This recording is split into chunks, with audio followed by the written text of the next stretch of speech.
Je salue l'entrée de son Excellence Madame la ministre d'État.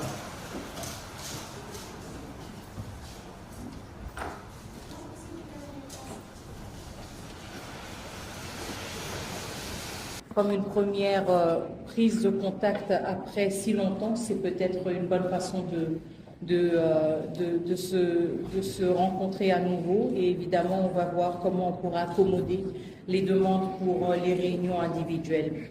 Alors, avant d'entrer dans le vif du sujet, je tenais tout d'abord à exprimer en mon nom et en nom de notre peuple notre profonde reconnaissance pour les nombreuses marques de solidarité et de compassion que nous avons reçues pendant ces dernières semaines. C'était des semaines très difficiles, mais malgré le fait que j'étais en dehors du pays, je peux vous dire que nous avons reçu vos nombreux messages, vos nombreux appels, et nous les avons fortement appréciés. Nous apprécions aussi fortement le fait que beaucoup de ces appels et beaucoup de ces gestes de solidarité se sont aussi matérialisés à travers des contributions très importantes en termes de l'appui humanitaire et qui se traduisent justement en une aide concrète et par des offres de bons offices. Donc je tenais à revenir là-dessus et vous remercier encore une fois pour ces précieuses contributions et justement cette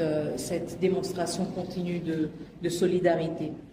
Et même s'il y a quand même un certain temps qui est passé, je tenais aussi, en mon nom propre, à saisir cette occasion pour réitérer clairement notre condamnation des attaques contre plusieurs missions diplomatiques survenues pendant les dernières semaines du mois de janvier. Je sais qu'il y a eu plusieurs prises de position au niveau du gouvernement, mais en ma qualité de ministre des Affaires étrangères, je tenais vraiment à réitérer ce message encore une fois et réitérer aussi le fait que ces actes sont inacceptables et vont complètement à l'encontre des principes fondamentaux et du droit international, mais surtout notre perception nous-mêmes de la diplomatie et comment nous souhaitons engager des relations constructives avec nos différents partenaires. Nous avons quand même réitéré le fait que le processus de Nairobi restait une option et la seule issue pour le M23. Et encore une fois, je réitère aussi le fait que le président honoraire Kenyatta, facilitateur du processus de Nairobi, a la pleine confiance du président Tshisekedi, qui lui a donné justement carte blanche de faire usage de son rôle en tant que facilitateur pour engager les différents groupes armés en fonction aussi de son évaluation. À cet effet, il y a des échanges continus entre les chefs d'État, surtout entre le président Tshisekedi et Lorenzo. Je ne vais pas entrer dans les détails, évidemment. Mais nous saluons l'engagement continu de l'Angola pour justement ne pas mettre en péril les acquis du processus de Luanda et pour œuvrer pour leur consolidation. Et donc, nous saluons aussi l'engagement politique continu du président Lorenzo. Je pense que c'est une question vraiment de quelques jours où nous allons voir tout cela prendre une forme beaucoup plus claire et nous allons aussi sortir un peu des spéculations. Je vous demande juste d'être patient. Et je ne vais pas répondre en toute précision et en tout détail minutieux, même si je comprends tout à fait votre curiosité. Ce sont des efforts en cours parce qu'encore une fois, pour la République démocratique du Congo, c'est une priorité que ce processus reprenne.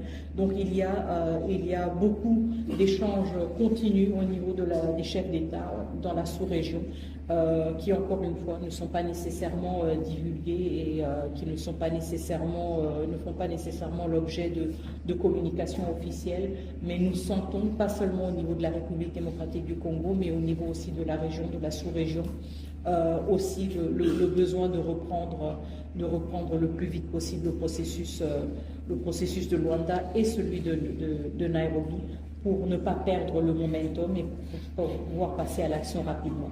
Nous voulons surtout éviter de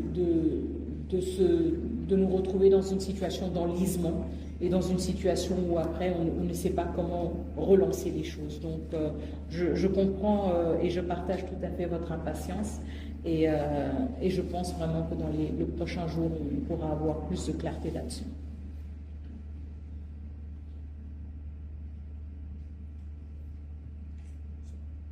Et je sais qu'il y a une activité de la présidence qui est prévue dans quelques minutes, donc je ne vais pas vous retenir plus longtemps.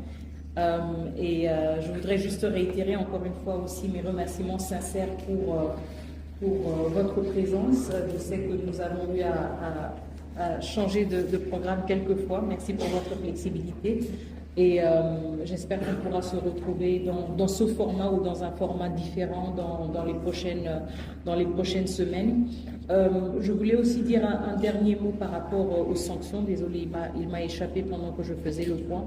Je voudrais exprimer aussi notre reconnaissance justement pour la prise de position très forte que nous avons vue de certains pays par rapport aux sanctions pour lesquelles nous avons plaidé, nous continuons de plaider. Vous vous souviendrez qu'au niveau du Conseil de sécurité, nous avons insisté sur 5 actions prioritaires, à commencer par d'abord des sanctions individuelles pour responsabiliser les membres de la chaîne de commandement qui commence à Kigali et qui finit au nord Kivu, maintenant au sud Kivu. Il y a une responsabilité qui doit être attribuée à des individus. Et donc nous saluons aussi le courage de certains États membres des Nations Unies de prendre aussi des actions fermes contre des individus. Le deuxième point était lié aux ressources naturelles et l'exploitation illicite des ressources naturelles. Nous avons, à travers le rapport du groupe d'experts, au-delà de nos propres rapports, établi un lien direct entre l'exploitation de ressources naturelles en République démocratique du Congo et ensuite leur exportation au Rwanda, raison pour laquelle nous appelons à un embargo pour certaines ressources naturelles du Rwanda, puisque nous savons qu'elles viennent de la République démocratique du Congo et que nous sommes conscients des circonstances dans lesquelles ces ressources sont exploitées.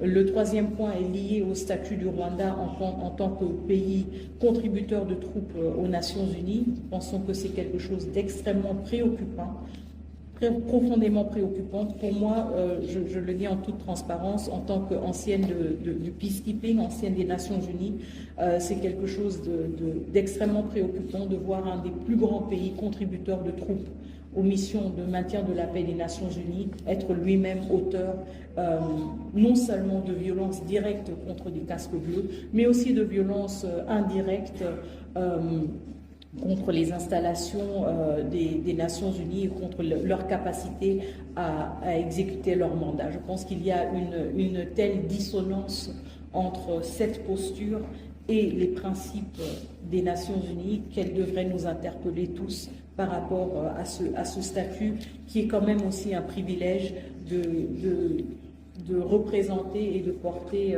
sur son uniforme le drapeau des Nations Unies. Je pense que cela mérite justement d'être réexaminé. Nous avons aussi comme quatrième point, qui était en fait le premier point, désolé, insisté sur le retrait des troupes rwandaises du territoire de la République démocratique du Congo. Et le cinquième point, qui m'échappe toujours, le cinquième point, pardon. Ah, très bien, la traçabilité des armes, justement. Donc, vous vous souviendrez aussi, surtout pour ceux qui suivent la République démocratique du Congo et sa péripétie au Conseil de sécurité depuis plusieurs décennies, vous savez aussi que la République démocratique du Congo était sous embargo d'armes, mais aussi plus tard dans un système, si vous voulez, de notification obligatoire pour tout achat d'armes. Et c'est ce que nous exigeons par rapport au Rwanda. Il ne s'agit pas d'un embargo d'armes, mais il s'agit d'une meilleure traçabilité de ces armes.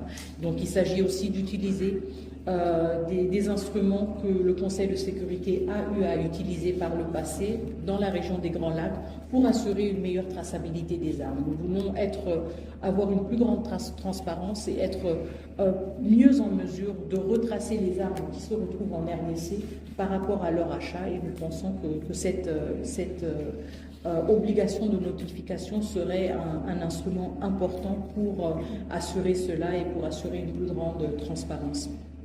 Donc, c'était un peu les 5 points sur lesquels nous sommes revenus plusieurs fois au niveau du Conseil de sécurité. Nous nous réjouissons du fait que certaines déclinaisons, si vous voulez, de ces points de plaidoyer ont été repris dans les décisions individuelles de certains États membres, aussi dans la résolution du Conseil de sécurité, et cela nous réconforte justement dans la pertinence de ces démarches.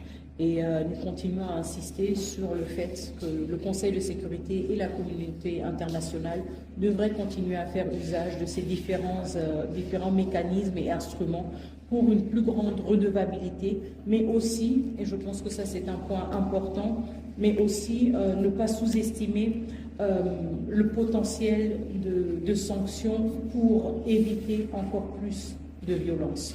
Donc certes, les sanctions sont rétroactives parce qu'elles sanctionnent un comportement, mais en même temps, elles ont aussi la capacité d'être préventives et de prévenir encore plus de violations, encore plus de violences. Et c'est un point sur lequel nous avons insisté et sur lequel nous revenons souvent.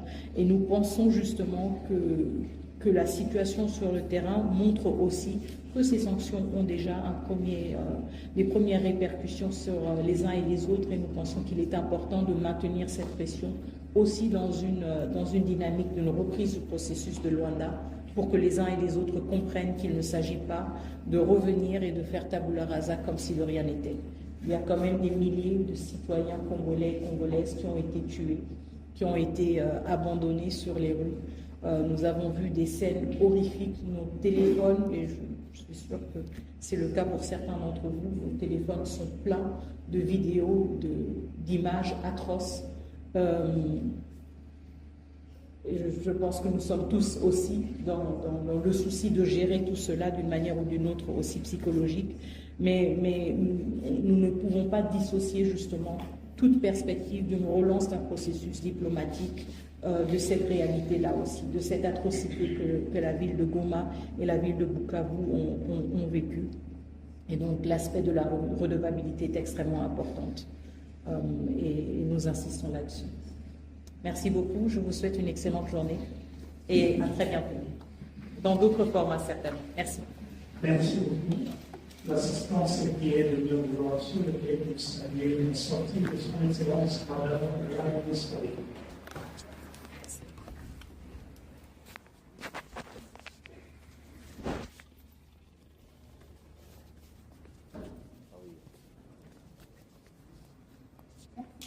Au revoir.